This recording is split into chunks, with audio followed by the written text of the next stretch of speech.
Chapter 10. Now there were in Samaria 70 of Ahab's sons. And Jehu sent letters to Samaria, to the rulers of the town, and to the responsible men, and to those who had the care of the sons of Ahab, saying, Straightway, when you get this letter, seeing that your master's sons are with you, and that you have carriages and horses and a walled town and arms, take the best and most upright of your master's sons, and make him king in his father's place, and put up a fight for your master's family. But they were full of fear, and said, The 2 kings have gone down before him, how may we keep our place? So the controller of the king's house, with the ruler of the town, and the responsible men, and those who had the care of Ahab's sons, sent to Jehu, saying, We are your servants and will do all your orders, we will not make any man king, do whatever seems best to you. Then he sent them a second letter, saying, If you are on my side, and if you will do my orders, come to me at Jezreel by this time tomorrow, with the heads of your master's sons. Now the king's 70 sons were with the great men of the town, who had the care of them, and when the letter came to them, they took the king's sons and put them to death, all the 70, and put their heads in baskets and sent them to him at Jezreel. And a man came and said to him, They have come with the heads of the king's sons. And he said, Put them down in 2 masses at the doorway of the town till the morning. And in the morning he went out and, stopping, said to all the people there, You are upright men, it is true that I made designs against my master, and put him to death, but who is responsible for the death of all these? You may be certain that nothing which the Lord has said about the family of Ahab will be without effect, for the Lord has done what he said by his servant Elijah. So Jehu put to death all the rest of the seed of Ahab in Jezreel, and all his relations and his near friends and his priests, till there were no more of them. Then he got up and came to Samaria. And he was at the meeting place of the keepers of sheep, by the way, when he came across the brothers of Ahaziah, king of Judah, and said, Who are you? And they said, We are the brothers of Ahaziah, king of Judah. We are going down to see the children of the king and of the queen. And he said, Take them living. So they took them living, and put them to death in the waterhole of Beth-Eked.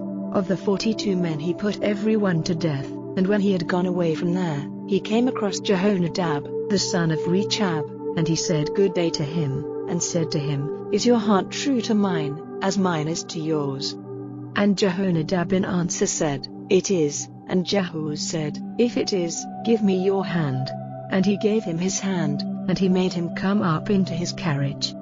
And he said, Come with me and see how I am on fire for the Lord's cause. So he made him go with him in his carriage.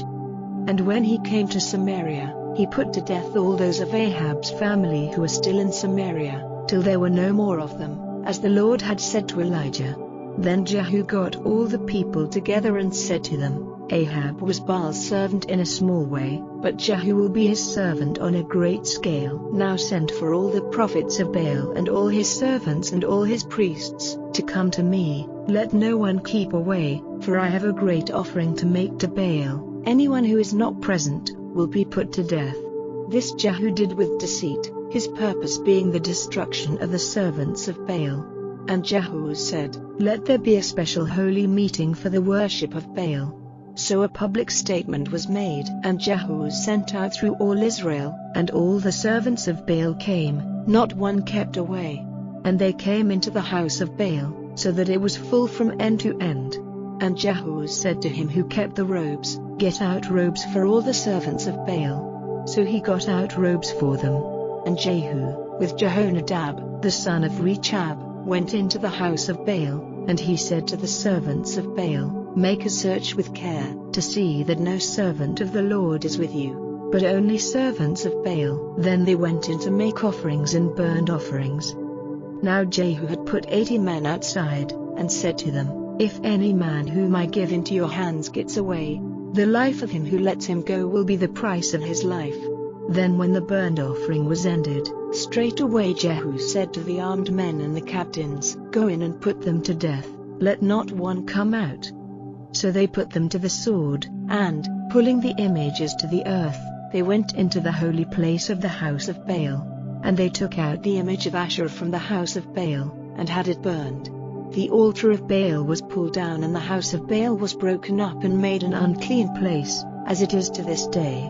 So Jehu put an end to the worship of Baal in Israel. But Jehu did not keep himself from all the sins of Jeroboam, the son of Nebat, and the evil he made Israel do. The gold oxen were still in Bethel and in Dan. And the Lord said to Jehu, because you have done well in doing what is right in my eyes and effecting all my purpose for the family of Ahab, your sons will be kings of Israel to the fourth generation. But Jehu did not take care to keep the law of the Lord with all his heart. He did not keep himself from the sin which Jeroboam did and made Israel do. In those days the Lord was angry first with Israel, and Hazael made attacks on all the land of Israel, east of Jordan, in all the land of Gilead, the Gadites and the Reubenites and the Manassites, from Aroer by the valley of the Arnon, all Gilead and Bashan. Now the rest of the acts of Jehu, and all he did, and his great power, are they not recorded in the book of the history of the kings of Israel? And Jehu went to rest with his fathers, and was put into the earth in Samaria. And Jehoahaz his son became king in his place. And the time of Jehu's rule over Israel and Samaria was 28 years.